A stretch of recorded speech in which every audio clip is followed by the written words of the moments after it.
The MBTI is largely based on the work of Swiss psychologist Carl Jung, and each of the 16 Myers-Briggs personality types represent what he referred to as the conscious ego. Jung believed that over the course of each person's personality development, the conscious ego will naturally determine what it does and does not accept as part of its ego identity. Consequently, the qualities that we reject in ourselves will get pushed to the back heap of our unconscious. This unconscious part of our psyche is what Jung described as the shadow. The shadow is a concept used to explain aspects of our personality that we deny and ignore in ourselves.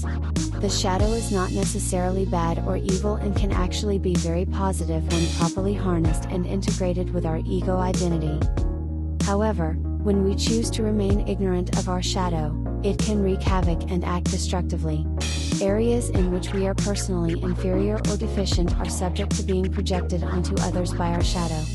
Our shadow is also responsible for our negative prejudices about qualities we observe in others and despise in ourselves.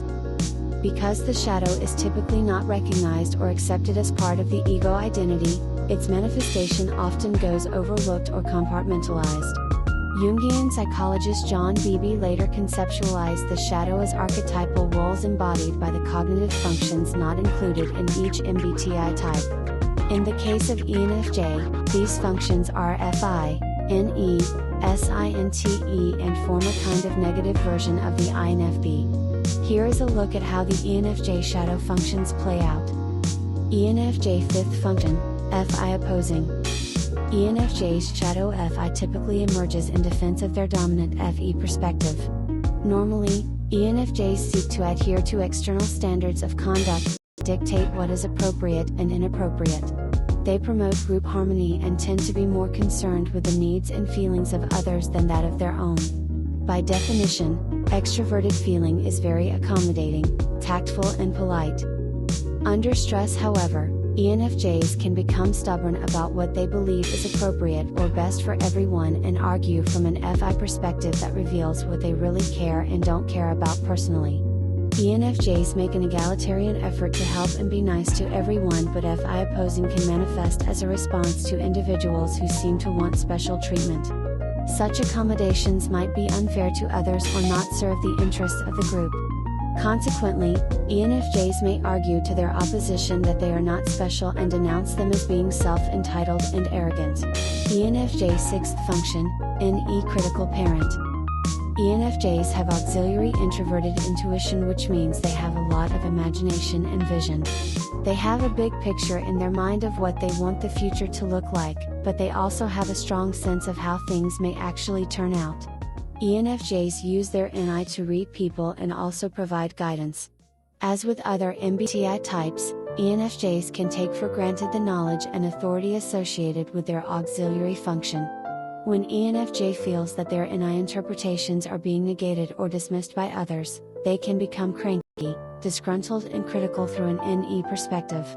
When this happens, they can become especially clever in how they find fault, blame and point out flaws and holes in other people's ideas. ENFJ seventh function, SI trickster.